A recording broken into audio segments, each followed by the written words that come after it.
Guillaume Zenacker, directeur commercial Initiative Décoration. Je suis présent dans l'entreprise depuis un peu plus de 35 ans.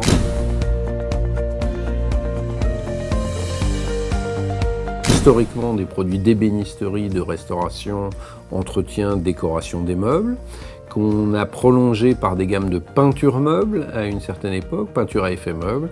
Et puis on est venu naturellement aux peintures à effet décoratif pour les murs, les sols, et où on est aujourd'hui un des leaders en Europe avec notre marque ID.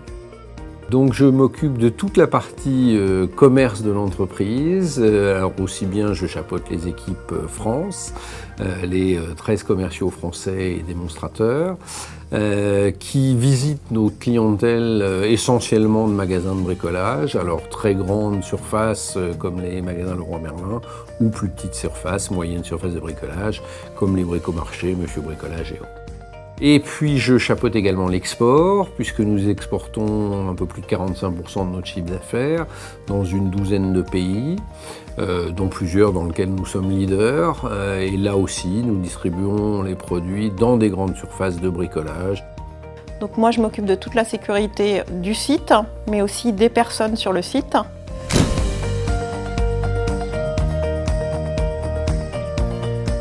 Je m'occupe également de l'environnement. Nous sommes un site chimique et nous devons avoir des exigences au niveau environnemental. C'est pour ça que nous sommes certifiés ISO 14001, une norme qui mesure la performance environnementale de notre site. Et nous avons à cœur d'être une usine propre au niveau environnemental. Et enfin, je m'occupe également de toute la partie qualité, c'est-à-dire tout ce qui est traçabilité produit au niveau des matières premières, des produits finis, toute la satisfaction client, tout le temps dans une amélioration continue et une dynamique d'amélioration et des pratiques homogènes au niveau des différents sites du groupe.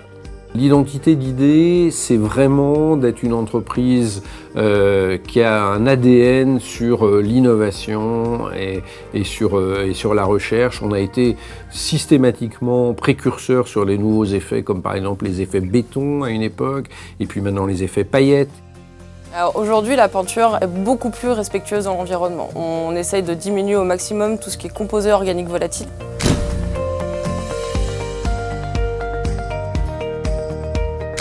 On arrive sur des produits qui sont inférieurs à 1 gramme par litre de composés organiques volatiles. Et on développe aussi des produits biosourcés ou recyclés. Donc on fait attention à l'économie circulaire. On travaille sur des produits végétaux et on travaille sur 90% de produits phase aqueuse. Alors le challenge aujourd'hui, c'est toujours de développer le produit qui n'existe pas sur le marché et qui sera toujours meilleur que les autres. Donc c'est d'avoir la bonne idée avant les autres et d'avoir quelque chose de très performant. C'est vraiment cet ADN d'innovation, d'être en pointe. Alors on a un beau succès à l'export parce que l'image de la France, son savoir-faire, son art de vivre, je dirais, est renommé. En décoration, la France a une très belle image. Nous, on leur apporte à la fois un savoir-faire de fabricant et un savoir-faire marketing et commercial pour la distribution en grande surface de bricolage qui est très important.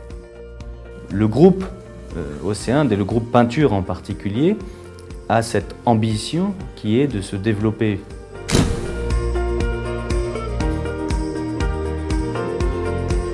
Toujours sur les marchés historiques qui sont l'Europe et les États-Unis, mais aussi maintenant en Afrique et en Asie, où nous avons fidélisé des distributeurs. Et aujourd'hui, nous sommes très fiers de pouvoir en fait exporter notre savoir-faire franco-français, notre image française de la peinture, du design, de la décoration et du luxe à travers des produits de grande qualité.